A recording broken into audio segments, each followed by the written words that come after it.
which I'm like here for. You know what I mean? I am a gym rat for sure. I like to lift all the heavy things. I read all of the books. So my book count last year was 193. I go to the gym a lot, go with her sometimes. But I have a kid, so I spend a lot of time with him, making sure we go fishing, you know, teaching some life skills or whatever. And then I like to ride my Harley. Do we look at you or the camera? I'm a strong, independent woman. I'm Tech Sergeant James Brandt. I've been in for 15 years. Been all over the world, from Alaska to Italy, Kansas here, and I'm about to move to England. So I've been an instructor for almost 4 years. I'm Tech Sergeant Brittany Ward. I've been in the Air Force 7 years, 11 months, and 2 days. So I'll hit my 8-year mark next month in April. So electrical power production, we deal with generators, both home station and deployed. You could range from commercial generators like your Cummins or Caterpillar brands, and then we have our DoD military style generators. That's one half of our job. The other half deals with fighters, the aircraft arresting system. So any base that has fighters, we will have the aircraft arresting system. It's a cable on the runway that will safely stop the plane in case of an emergency. So not every base that has aircraft arresting systems necessarily has fighters as well. There are divert bases, so you usually see those deployed is a big thing.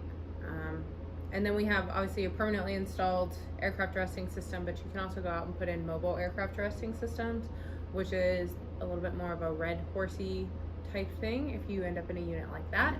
Another thing I'd like to add is we're not just tied to the Air Force either. I've been stationed with the Army and lived with them as far as doing different things. Being Power Pro, you are versatile on where you go. Everybody needs a generator.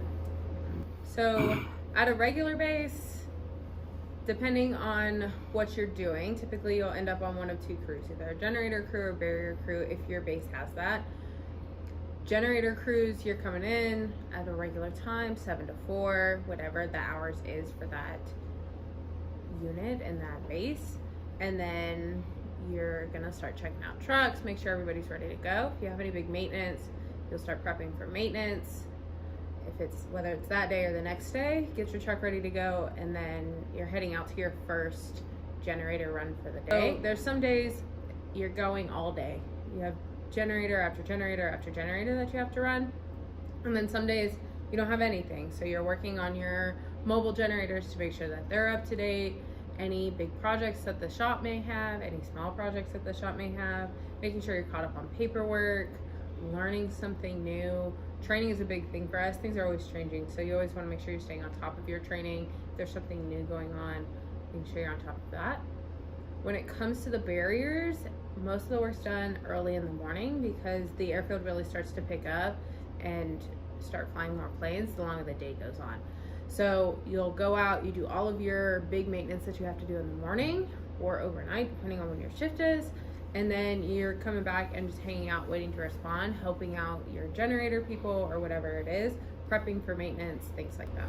On the tactical side, when our generator goes down, the mission goes down. So that's where staying on top of the maintenance and doing those checks, like Sergeant Ward said, will help prevent that stuff. You can't stop everything, but you can try to prevent it.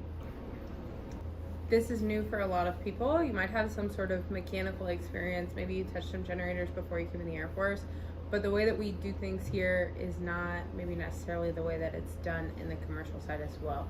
So don't come in like, I know everything. It makes it harder for us to teach you. It makes it harder for you to learn and be successful ultimately later in the career field. The other thing is that first impressions are key. There's less than 1,300 people in this career field. So everybody knows somebody who knows somebody else. Even if maybe I don't know somebody particularly at that base, somebody probably does. For the whole AFSC, for as far as outside of tech school and during tech school, is honestly to always be learning. What I mean by that isn't necessarily go to school. We're mechanics things change all the time, and you're not going to know everything about an engine. So when you get this new engine in, or you get this new type of generator in, be in the manuals, be in the books, and learn about it, and become that technical expert that your shop and the career field needs. The problem I have is that people come in and they just do, all I've done is barriers. All I know is barriers. Well, as a power technician, you need to know everything about your career field. So just because you've only worked barriers doesn't mean that you shouldn't know engines. You shouldn't know generators. And that's where it doesn't fly, especially if I'm running a shop. Like, you will know at least our job.